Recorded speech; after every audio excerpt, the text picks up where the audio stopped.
In the previous video, we examined how neoliberalism has influenced working conditions, deepened inequalities, and how the social fallout may be amplified by the media. This video will take us through how we can address neoliberal policies through challenging the narrative, the voting system, national campaigns, and community work. First,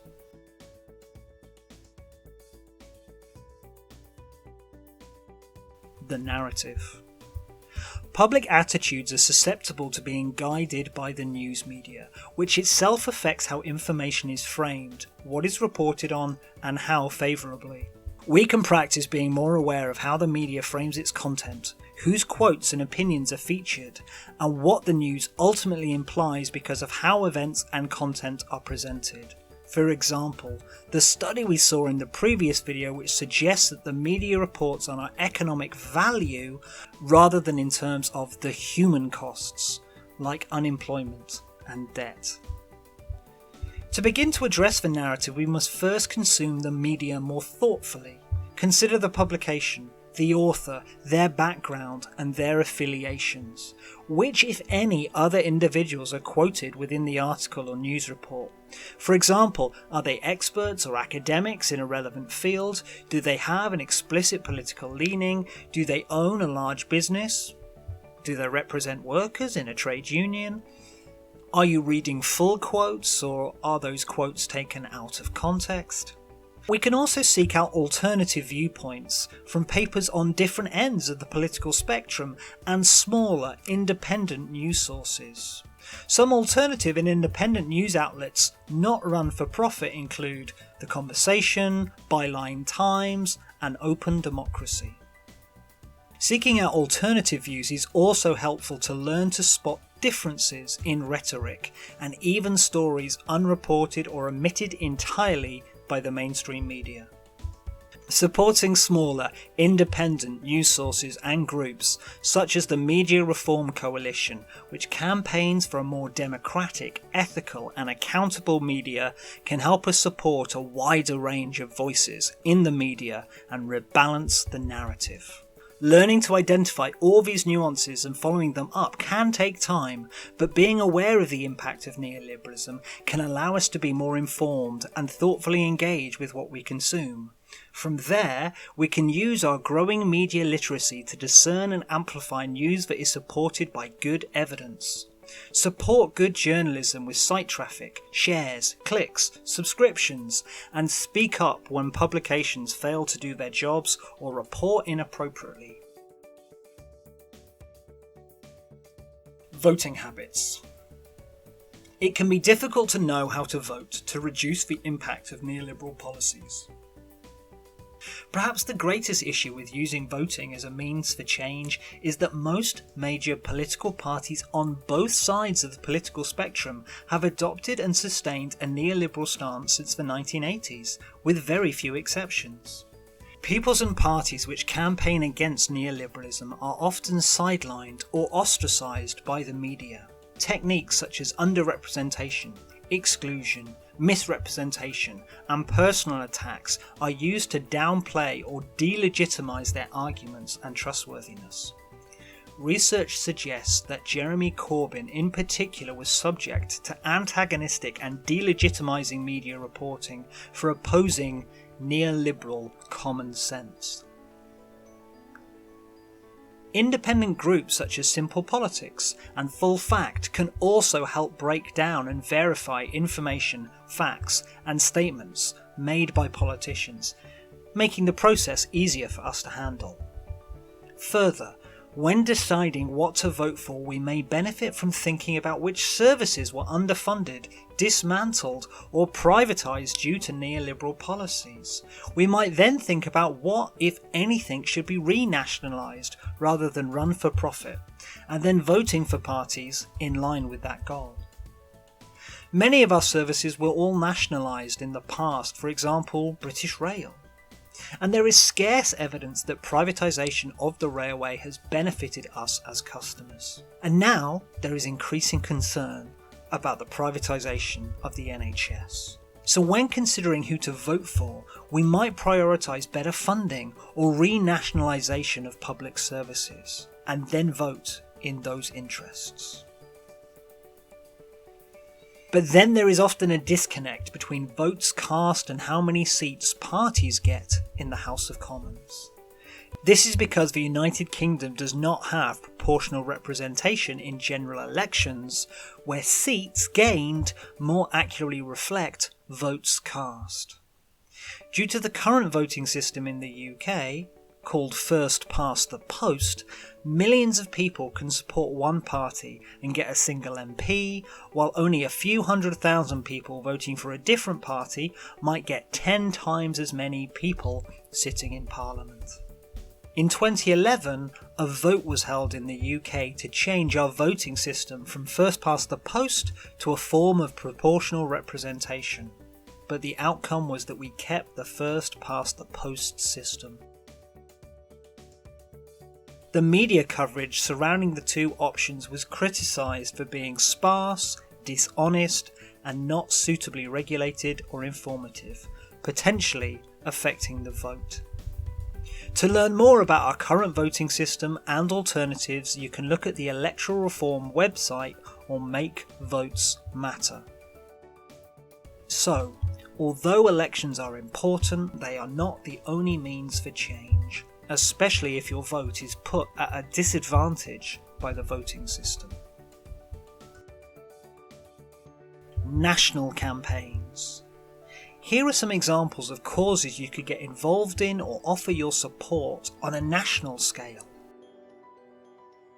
Neoliberalism has contributed to shrinking the welfare state and the rise of insecure work. Over 4 million people in the UK experience in-work poverty, with numbers rising during the pandemic. One potential solution to working poverty is the introduction of Universal Basic Income, or UBI. UBI refers to the unconditional regular payment from the state to all adults, regardless of wealth or employment. UBI would provide a basic income to ensure that everyone can afford the minimum costs of living. When trialled in Finland, it resulted in improved reported happiness and reduced stress. It could lift people out of poverty and even offset the strain on healthcare systems from stress and mental illness. You can visit the Basic Income website to find out more about how to campaign for UBI. Additionally, you could campaign for a 4-day week. The idea, trialled in Iceland over 4 years, involves paying workers for a full 5-day week, although they only work 4 days. The trial included workers in schools, offices, social services and hospitals, and the results found that the practice reduced stress and the risk of burnout. It gave improved work-life balance and allowed more time for people to spend on hobbies and with their families. Crucially, it saw productivity stay the same or even be improved across the industries. Trade unions successfully renegotiated working patterns, and soon 86% of Iceland's workforce will be able to work shorter hours for the same pay. A 4-day week in the UK could help cut carbon emissions, improve mental health and physical health, and boost the economy through hospitality and leisure activities. Further, the UK suffering from overworking, unemployment and underemployment, a 4-day week may help address these issues by providing a reduced, fairer workload and more job opportunities. When introducing policies to improve welfare, there is often debate about the cost. Fairer taxes will raise revenue to fund public services. The UK has some of the lowest corporation tax based on the annual profits that a company makes, of all the G7 nations, and much lower than it has been in the past as a result of neoliberal policies lowering tax for corporations and high-income earners. Tax Justice UK organises protests and petitions, as well as conducting research, challenging the government to close tax evasion loopholes and summarising the sometimes confusing topic of tax reform. Tax reform would also help to redress wealth inequality. As inequality is one of the greatest risks to public health, many organisations are working together to address it. The Fight Inequality Alliance is building a global movement uniting non-profits, human rights, environmental and women's rights groups, faith-based organisations, trade unions and social movements. Among them is the UK branch. They are associated with the Equality Trust, who organise national campaigns you can support to reduce inequality across the UK. They also have some further resources for finding groups local to you. Beyond focusing on national campaigns, there's important work to be done locally.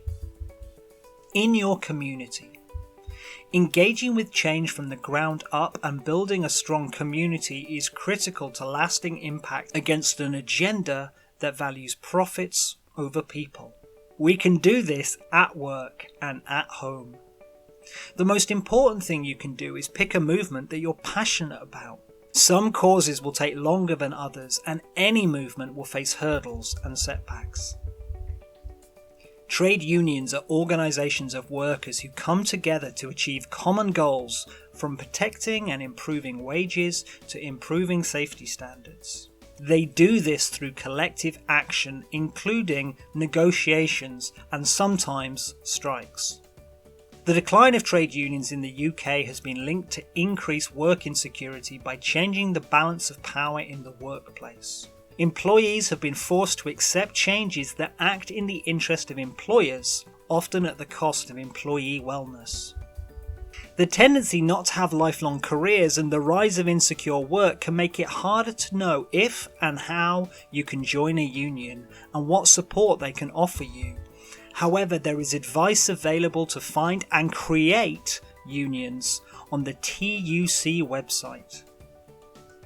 You may have heard negative connotations associated with unions, but greater worker representation can strengthen workers' voices, improve poor working conditions, and help reduce job insecurities. In turn, this will alleviate some of the negative outcomes associated with work stress and insecurity.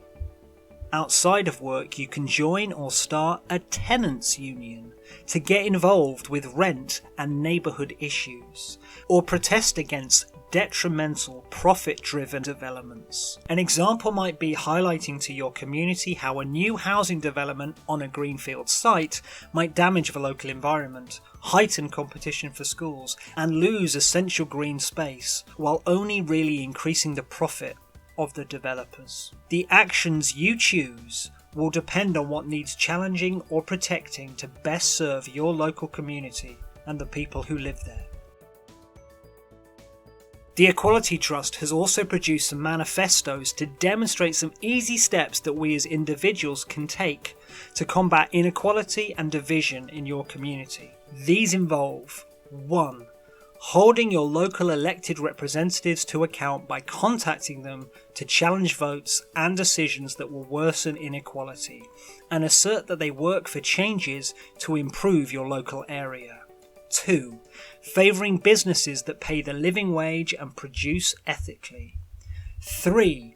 Moving your money to ethical banks or building societies rather than traditional banks. Building societies don't have shareholders, so they can offer better interest rates on savings and lower interest rates on mortgages, as well as offering members a vote in the annual general meeting about how the society is operated. Finally, Take Climate Action has a library of free resources covering every step for creating and running an action group, including holding online events, networking, lobbying, building alliances, how to engage your local council, as well as climate change specific actions for you to try. Whatever you choose to do, engaging more thoughtfully with the media, addressing the voting system, or supporting national groups or community projects, it is essential that it is something you can maintain passion for while the movement develops, moves forward, and faces setbacks. The issues facing us today are often framed as distinct, but neoliberalism is a hidden force that unites many of the issues we face as a society. And while there are significant barriers to change, that does not make it impossible. Educate and empower yourself and your community.